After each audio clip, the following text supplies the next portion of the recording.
Many of you know there are perhaps anywhere from 5,000 to 6,000 Jewish students on the Rutgers campuses.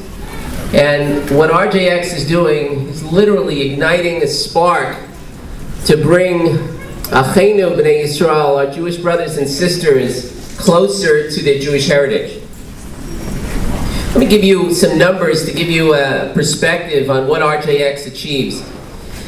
Each year they work closely with about 300 students.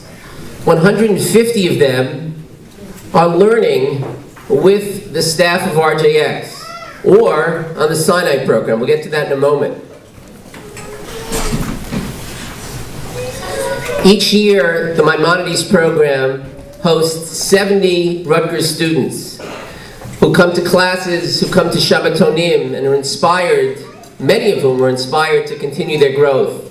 There's a second-year program called Sinai, where many of those students, perhaps upwards of 60, on Tuesday evenings study with chavrusas that are drawn from this incredible community. I will share with you a personal anecdote. This year I was fortunate to study with a student, Eric from Rutgers, and one of the most incredible experiences for me was being in that beautiful shul in Polei Tzedek to hear the Kol Torah every Tuesday night. If you haven't been there, I encourage you on a Tuesday night in the fall to just come and listen and see. Ein domeh shmiya l're'iyah. Whatever you hear doesn't come close to what you will see. Do you know what it is for a student to give up their Tuesday night, to come out to learn, and then for one of those students to get up and to give a Dvar Torah for 3 or 4 minutes? Do you know what it is to look around the room, to look around that shul, and everyone sits, listens, takes it in with respect, and when that person is finished, everyone applauds? Do you know what that means? We're giving them the respect that they deserve. What an incredible sight to see. Of the 70, the Maimonides students, I mentioned that many more participate in Sinai and learning during the week, but roughly 40% of Maimonides students go off to the Ma'or program in Israel for 2 to 3 weeks of learning, or to Sinai retreats. We also know that as the Mudis program, and they're impacted dramatically. You may know that there's a J-Med program and a J-Biz, special programs to engage those people who are pre-med or pre-business, to give them a chance to see Jewish ethics come alive. And literally, I look around the room and I see many co-hosts, people who've been fortunate to host people on a Shabbos or a Yontif for a meal. There are literally hundreds and hundreds of invitations that are made, and there are hundreds and hundreds of shidduchim that are made, in the sense that we're fortunate, and I say this on a very personal level. My wife isn't here, and I hope I can speak for her and my family.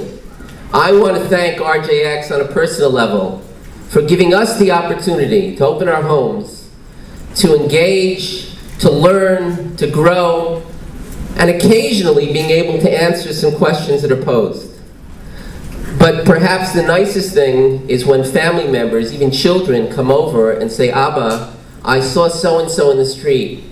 I hope it's not a problem if I invited them to come back for Shabbos. I hope it's not a problem if I told them that it's okay. Of course it's okay. For those of you who've never been to an open mic graduation, that's also incredible. To hear a student get up after 8-10 weeks and speak about what RJX has meant to them, sometimes with their parents sitting in the audience. You know, it's also incredible when parents come to sit at a banquet, and then even more so, to come upstairs and to learn, whether it's in Polei Tzedek or in our Torah, to learn with their children and to see what their children are really doing with their free time. What an incredible experience. For those of you who saw the magnificent picture upstairs or throughout the neighborhood, it was an unbelievable night to just sit there. I had been studying, as I said, with a student, and I was able to meet his parents and to spend time and to share what we learned throughout the year and to see the look in parents' eyes, they found it fascinating. It turns out, Mirz Hashem, the student that I studied with, is going off to Eretz Yisrael next year. And he wanted to study halacha. So what we did? We studied the halacha. Where does a person face when they daven Shemona Esrei? And we got into a discussion about facing Israel, facing Jerusalem, and the parents were fascinated by it, and I hope that it had the desired intent. I hope it made the impression that we hoped it would.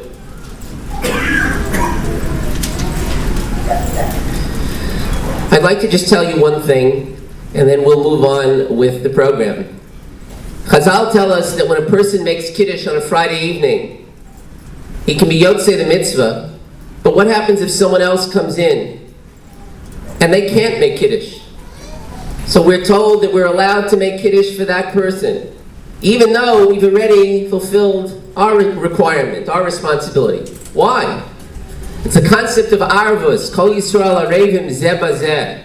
Each one of us is a guarantor, and we are responsible for Acheinu b'nei Yisrael wherever they are. In fact, Chazal suggests that if there's anyone throughout the world who hasn't heard Kiddush, maybe our Kiddush, maybe we haven't been Yotzei our responsibility, our chiyuv.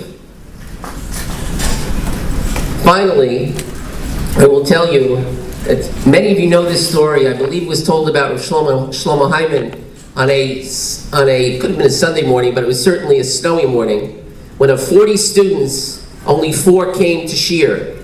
And he gave the shiur with the same excitement and the same enthusiasm and the same exuberance that he would at any other time. So at the end of the shiur, the 4 boys who were there said, "Rebbe, what's this all about? There are only 4 of us here."